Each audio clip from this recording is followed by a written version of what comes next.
Kamix! Welcome sa ating YouTube channel sa Abinido Kamix TV. Kamix TV. For today's video, ay magluluto si Abinido ng beef salpicao. So, ito yung hiwa ng beef salpicao. Depende sa inyo. Depende. Ito kasi nabili namin ng hiwa na ganyang pahaba. Kahit ano-ano, basta baka. Tapos, ayan yung bawang. Yung bawang, ilalagay mo dito sa olive oil na may asin at saka yung asin na may paminta. Ayan ang gamit kong olive oil.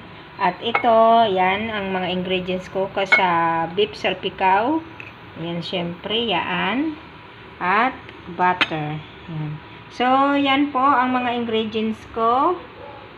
Yan. Ito, piprituhin yan, yung crunchy, kasi yan ang ilalagay, itatoppings pag luto na lahat ito. So, yan lang po muna, mga kamix. So, ayan.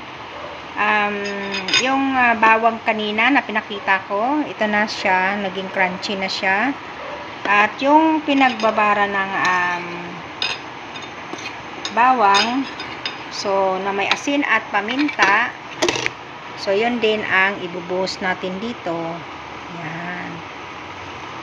Yan ang pinakamantika niya dito. Kailangan po ay olive oil ang gagamitin. Meron namang nabibili na maliit lang. Mga 200 plus siguro. Ipiprito mo yan ng konting brownie. Bago natin lagyan ng mga ingredients ko doon. Bago ilagay itong mga ito. Yan. At syempre ito.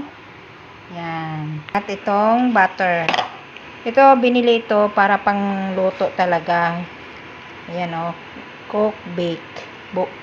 Yan talaga ang ginagamit ko pag nagluluto ako ng butter. Ayan ba? Chicken butter lemon or salmon butter lemon. Yan.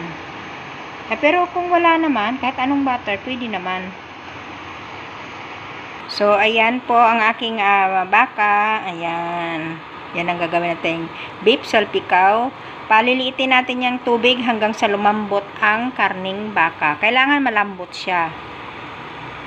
At syempre, hindi mawawala ang partner ng ating salpicao, beef salpicao. Ayan, magluto ako ng chop suey. At saan ka makakita ng chop suey na may patatas? Yan lang po ang ingredients ko sa kasi wala akong bagyo beans. So, ginawan ko ng paraan. Hindi naman paninda yan. Kami naman ang kakain. So, kahit anong ilalagay mo pwede. Huwag lang yung ampalaya, sitaw, at talong, diba? Yan, yan, pwede na yan. At lalagyan ko rin siya ng atay ng manok. Hipon, yan. Binalatan ko. So, yan. Yan lang po. Ganyan ang hiwa ko sa sibuyas sa bawang para hindi siya maitsipuera makain sa kasama ng gulay. So, naluto na ang aking gulay. Ayan, oh. Mabilis lang. May atay, hipon, repolyo, carrots, tsaka yung siling malaki, yung bell pepper. So, ayan na po ang aking gulay. Simple lang. So, yan na po ang aking beef salpicao. Ayan. Mayroon na yung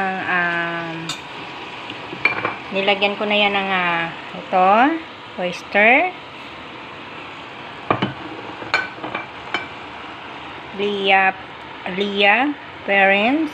Yan. Yan po ang aking nilagay at saka butter. Basta ang gagamitin yung mantika ay olive oil. Kung anong lasa ng aking beef salpicao. Ano na lang yung natitira dyan. Walang sabaw yan. Ano lang yan. Sauce. Yung sauce ng yan o. Harap. Ang lambot. Na po ang aking beef salpicao. Ayan, nilagyan ko na ng bawang. Yung bawang na pinakrunchy ko kanina. Ayun. At ang aking simpleng gulay. Ayan lang po. So, thank you for watching. Enjoy po sa aking vlog today. Bye-bye.